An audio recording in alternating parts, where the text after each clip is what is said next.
Family, उम्मीद है आप सब खैरियत से हैं। चलें आज की वीडियो का आगाज करते हैं एक नए टॉपिक से, जो है थर्ड ट्राइमेस्टर ऑफ प्रेगनेंसी का थर्ड ट्राइमेस्टर मतलब 7, 8 और 9 वीक जो है, मंथ जो है आपका उसमें आएगा। अब 7, 8 और 9 मंथ्स जो है वो बहुत ज़्यादा सेंसिटिव मंथ्स कंसीडर किए जाते हैं, जैसे आपका फर्स्ट ट्राइमेस्टर कंसीडर किया जाता है। इसमें आप कम से कम ट्रैवल करें अपनी कंडीशन को देखते हुए। अगर आप हेल्दी हैं, इजी हैं, आपको कोई ब्लड प्रेशर का इशू नहीं है, शुगर नहीं है, तो आप कुछ भी खा सकते हैं, कहीं भी जा सकते हैं, किसी भी टाइम जा सकते हैं। अब इसमें सबसे पहले आपने ये बात देखनी है कि आपने अपने ब्लड प्रेशर का ध्यान रखना है, उसका चेक एंड बैलेंस रखना है। डेली आपने blood pressure twice in a day check ज़रूर करना है।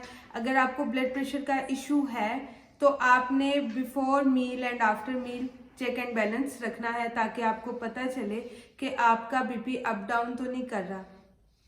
अब ब्लड प्रेशर के जो नुकसानात हम देखते हैं वो क्या है, मतलब मुझे जो फेस करना पड़ा ब्लड प्रेशर के इशू के हिसाब से, कि मेरी जब प्रेगनेंसी का टाइम चल रहा था तो मेरे 7, 8 और 9 मंथ में मेरा ब्लड प्रेशर अप डाउन होता रहता था काफ़ी हद तक। मतलब मैं मॉर्निंग में सो के उठती थी तो मेरा ब्लड प्रेशर अक्सर हाई रहता था। पता मुझे ऐसे चलता था कि मेरी ये जो आँख है, इसका ये जो फ्रंट जो आई टिप है जो हम कहते हैं नॉर्मली, वो मेरी रेड हो जाती थी काफ़ी ज़्यादा।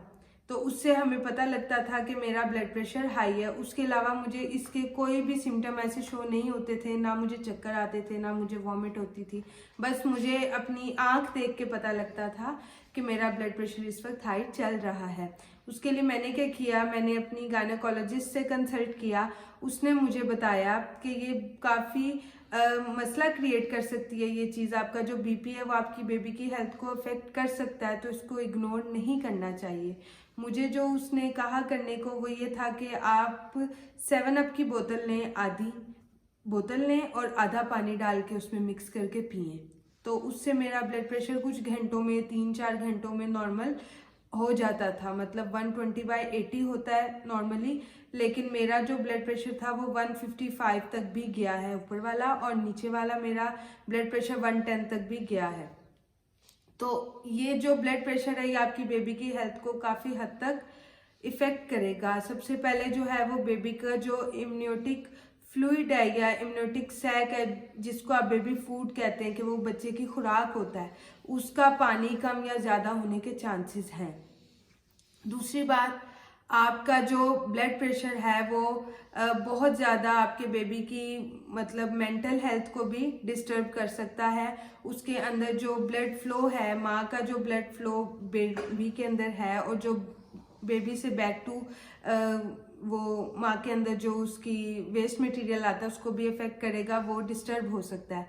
अब सबसे पहले हम देखते हैं कि जो ब्लड फ्लो है वो क्या है।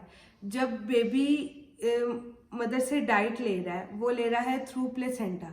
जब आपका ब्लड प्रेशर अप डाउन होगा, ब्लड का प्रेशर ज़्यादा भी हो सकता है और कम भी हो सकता है, बेबी को सही से ब्लड भी और फूड भी सप्लाई नहीं होगा, तो जो बेबी के डेथ के चांसेस हैं विद इन वूम वो बहुत ज़्यादा हो जाते हैं। इस चीज़ को इग्नोर नहीं करनी। और दूसरी बात यह है कि ये आपकी बेबी की मूवमेंट को भी काफ़ी हद तक इफ़ेक्ट कर सकता है। बेबी की मूवमेंट आपको वैसे भी 7, 8 और 9 मंथ में काफ़ी कम फील होती है। मतलब नंबर ऑफ मूवमेंट जो होती हैं वो अगर नॉर्मली आप देखें तो डॉक्टर कहते हैं कि 12 टाइम्स आपने देखना है। नॉर्मल सबसे मिनिमम जो है आपको फील होनी चाहिए 12 टाइम्स है, वो एक पेपर ले लें, और जब आपको बेबी की मूवमेंट फील होती है तो उस पेपर को फाड़ें उतनी बार।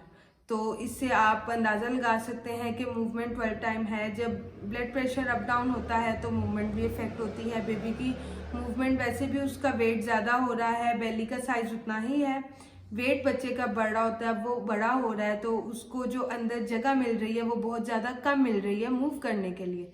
तो जब वो मूव करेगा तो मूवमेंट तो वो करेगा जैसे वो पहले करता है, लेकिन आपको मूवमेंट का जो प्रेशर आप कह लें वो कम फील होता है। मतलब जैसे सेकंड ट्राइमेस्टर में आपको प्रॉपर फील होता है कि वो अपने हैंड हिला रहा है, फीट हिला रहा है, टांग इकट्ठी कर रहा है, टांग ढीली छोड़ रहा है, हेड मूव कर रहा है, तो वैसे आपको मूवमेंट फील नहीं होगी। थोड़ी बहुत होगी, कुछ कुछ एरियाज में होगी, उसके बाद नहीं होगी। और थर्ड बात ये है कि मैंने जो फेस की अपने थर्ड ट्राइमेस्टर में, वो ये था कि मेरी बेबी एक साइड पे इकट्ठी होने लग गई थी। 6 मंथ के एंड से ही मुझे ये मतलब फील होने लग गया था कि बेबी मेरा एक साइड पे क्लम्प की शेप में या किसी गुच्छे की शक्ल में एक साइड पे इकट्ठा हो रहा है। लेफ्ट साइड से राइट साइड पे जा रहा है और राइट साइड से लेफ्ट पे जा रहा है, वो पूरी बेली में नहीं है।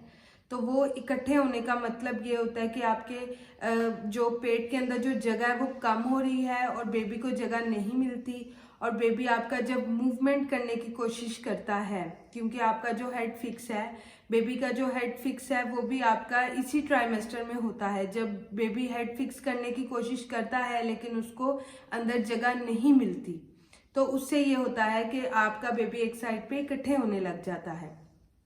उससे काफ़ी स्वेर मुझे पेन रहती थी एक साइड पे ही, और मुझे ये होता था कि मुझे सांस लेने में मुश्किल हो रही है, मेरा सांस सही से नहीं आ रहा, मेरा सांस काफ़ी फूलने लग जाता था, मेरी वेन्स काफ़ी ज़्यादा स्वेल होने लग जाती थी और मुझे रात को नींद भी नहीं आती थी। अक्सर मुझे ऐसे होता था कि स्वेर पेन अचानक स्टार्ट हो जाती थी, मुझे लगता था मेरे शोल्डर से पेन स्टार्ट हो रही है और स्पाइनल कॉर्ड के नीचे तक जा रही है, मतलब जहाँ आपकी स्पाइनल कॉर्ड एंड होती है वहाँ तक मुझे फील होता था कि मेरी पेन जा रही है और उसके बाद वो कुछ देर रह के वो रुक जाती थी। तो मेरे मतलब सास ने और मेरी मामा ने यही कहा कि ये फॉल्स लेबर पेन्स होती हैं, तो इसको ज़्यादा तुम वो ना सोचो, ना ये ना करो। लेकिन डॉक्टर ने जो बताया वो ये था कि बेबी आपका प्रॉपरली मैच्योर हो चुका है, प्रॉपर तौर पे बन चुका है, तो इसलिए उसको अंदर जगह नहीं मिल रही, पेट के अंदर जगह बहुत कम है, जिसकी वजह से वो ऐसे एक साइड पे इकट्ठा हो रहा है। चौथी और मोस्ट इम्पॉर्टेंट बात जो है, जो मैंने एक्सपीरियंस की कि मेरे हस्बैंड की बॉन्डिंग मेरे साथ काफ़ी अच्छी हो गई इस टाइम में। उनकी मेरे साथ बॉन्डिंग और उनकी मेरे साथ बातचीत करने का अंदाज़ वो काफ़ी ज़्यादा अच्छा हो गया। पहले भी अच्छा था, लेकिन इस टाइम पीरियड में वो काफ़ी आराम से, पोलाइटली और काफ़ी मुझे अच्छे से टैकल करते थे। और यही वजह है कि वो उनकी मेरे से बॉन्डिंग इनडायरेक्टली उनकी अपने बेबी से बॉन्डिंग थी। जब आपके हस्बैंड आपके साथ गुस्से से बात करते हैं, आपको टाइम नहीं देते, आप लोग डिस्टर्ब हो जाते हैं, तो उससे क्या होता है कि आपके बेबी की आपके हस्बैंड के साथ बॉन्डिंग अच्छी नहीं होती, उतनी अच्छी नहीं हो पाती। तो हस्बैंड्स को चाहिए कि वो अपने बेबी को टाइम दें, ऐसे कि वो उसकी मदर को टाइम दें, अपनी वाइफ को टाइम दें, उसकी क्रेविंग्स फुलफिल करें, उसने जहाँ जाना है उसे लेके जाएं, उसको कंफर्ट जोन दें, ज़्यादा काम का बर्डन ना हो, रूटीन वर्क करें लेकिन एक्स्ट्रा वर्कलोड ना हो। कोशिश करें कि आप लोग अपने रूटीन के काम करते रहें, डेली एक्सरसाइज करें। और ये एक्सरसाइज आपने ये नहीं करना कि 9 मंथ में आके आपने स्टार्ट करनी है कि हम ऑपरेट से बच जाएं। ये एक्सरसाइज आपने 4 मंथ से स्टार्ट कर देनी है, अपने सेकेंड ट्राइमेस्टर से आपने रेगुलरली एक्सरसाइज करनी है, फिर ही आपको इसका कुछ फ़ायदा होगा 9 मंथ में जाके। अगर आपको आज की वीडियो पसंद आई है या आप ऐसी वीडियोस और देखना चाहते हैं तो मेरे चैनल को लाइक, सब्सक्राइब और शेयर करना मत भूलें। Thank you.